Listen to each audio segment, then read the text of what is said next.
It's easy to develop a love affair with Charleston, South Carolina.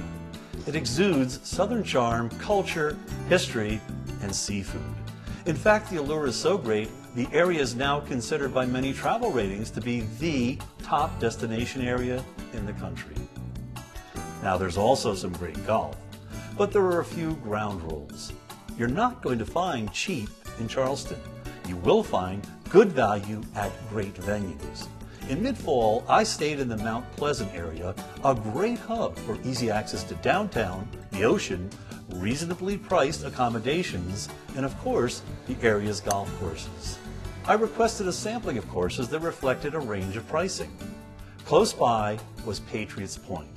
Here you not only find a terrific, affordable public golf course, but a complex showcasing military muscle with a wow factor.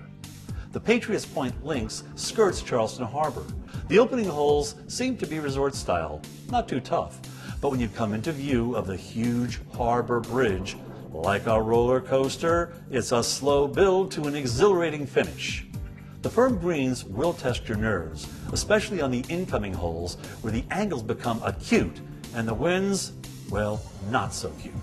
So while the views of the harbor are beautiful, watching your ball go into it isn't. Now for me, poking around naval warships is very cool. Here the term underwater is taken literally on the submarine Clamagore. Well, here in Charleston, it's the first time I've ever been in a submarine, and all I could say is, how can anybody live like this? Not for the claustrophobic. Exploring the floating city Yorktown aircraft carrier is equally mind-boggling, but can lead to delusions of being a Top Gun, or even Captain Kirk. I'm sitting in the captain's chair of the carrier USS Yorktown. It's good to be the king. You'll also get great views of the city on a clear day. For those really focused on the golf or who are coming as a big group, a number of resorts have large villa and townhomes available, like Wild Dunes on the Isle of Palms. On site, you can choose to be shuttled to the shops, restaurants, and golf courses. Wild Dunes has 2 George Fazio courses, and the links course, which garners most of the attention, is really a study in contrasts. It goes from mild, the front side, to wild on the back. Well, there is one exception. The par 5 fifth hole foreshadows what's coming with a strange, concealed and confounding green. As a first-timer, the back 9 is very intimidating. You'll have to deal with a strange blend of elevation changes, slopes, twists and turns, blind shots, tight shots, coastal winds, well, just about everything in order to survive. It is beautiful. However, my suggestion is to avoid playing it when it's crowded. With all the trouble, it can be a very slow round. So a simple rule of thumb, heavy play, stay away, light play is the right play. Downtown Charleston is wonderfully strange. Is it easy to get around? Well, its compact size and narrow streets say no. But on the plus side, you're never more than a 20-minute walk from most places with a great alternative, and it's free.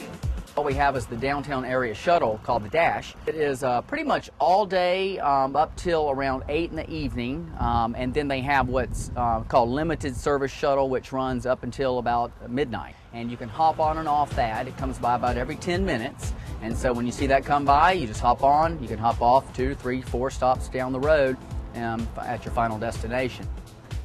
The Market, which runs for blocks and blocks, caters to every taste, upscale, downscale, open air, and even enclosed. History, food, entertainment, it's all crammed into 1 square mile. And if you like seafood, you'll find plenty of fish here. Either a feast for the eyes or for the stomach. This time of year, you can obviously get oysters. Anytime there's a month with an R in it, we say around here you can bet on there being oysters plenty available. And I would say shrimp is readily available almost year-round. They do have shrimping seasons here, but you know, our seafood is pretty plentiful year-round. Northeast of Charleston are 2 courses that, while not inexpensive, don't really break the bank and deliver great golfing experiences. I admit to being critical of many Arthur Hills designs.